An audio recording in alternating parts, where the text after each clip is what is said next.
हट्टा की बावड़ी जो बालाघाट को एक पहचान देती है। इस बावड़ी का निर्माण हट्टा ग्राम में वंशीय राजाओं के बाद गोंड राजा हट्टे सिंह वुल्के ने किया था। माना जाता है कि हट्टे सिंह वुल्के राजा के कारण ही इस ग्राम का नाम हट्टा पड़ा है। राजा हट्टे सिंह ने इसका निर्माण गर्मी के दिनों में सैनिकों के छिपने, पेयजल, खान और आराम करने के लिए इस बावली का निर्माण किया था, जो गोंड काल के बाद मराठा शासक और भोसले साम्राज्य में भी इसका उपयोग होते रहा।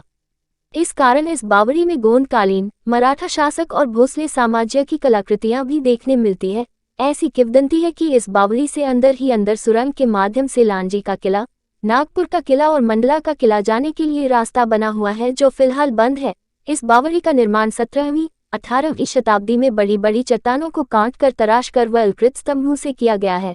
प्रथम तल पर 10 स्तंभ और उसके नीचे 8 अलंकृत स्तंभ धारित बरामदे और कक्ष का निर्माण किया गया है। बावड़ी के प्रवेश द्वार पर 2 चतुर्भुज शिव और 16 शताब्दी की श्रीफल अंबिका की प्रतिमाओं की नक्काशी की गई है। बताया जाता है कि इस बावड़ी में लगभग 8 तल लेकिन सिर्फ 2 से 3 तल ही नजर आते हैं, बाकी पानी में पूरी तरह से डूबे रहते हैं। इस बावड़ी का निर्माण 17वीं 18वीं शताब्दी में गोंड राजा हट्टे सिंह वुल्के द्वारा किया गया था। जिला मुख्यालय से करीब 23 किलोमीटर की दूरी पर स्थित यह बावली अंग्रेजों के बाद यह जमींदार परिवार के अधीन थी। इसके बाद वर्ष 1987 में इसे पुरातत्व विभाग को सौंप दिया गया था। तब से यह बावली संरक्षित स्मारक के रूप में जानी पहचानी जा रही है। बावजूद इसके शासन द्वारा इसे सहेजने के लिए कोई प्रयास नहीं किया जा रहा है। इतिहास एवं पुरातत्व शोध संस्थान द्वारा इसे संरक्षित करने के लिए प्रयास किए गए, लेकिन राशि के अभाव में वे सफल नहीं हो पाए। जबकि इस बावली को देखने के लिए प्रतिवर्ष यहाँ हजारों लोग आते हैं।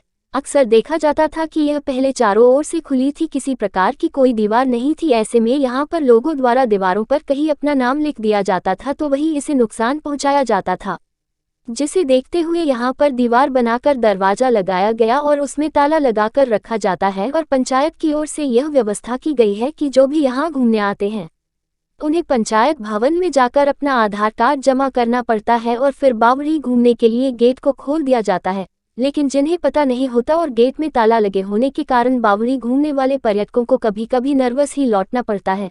पुरातत्व एवं शोध संस्थान बालाघाट के अध्यक्ष वीरेंद्र सिंह गहरवार ने बताया कि हट्टा की बावली को संरक्षित करने के लिए प्रस्ताव बनाकर शासन को भेजा गया है और इसकी देखरेख के लिए जैसे ही शासन से राशि प्राप्त होगी काम शुरू कर दिया जाएगा।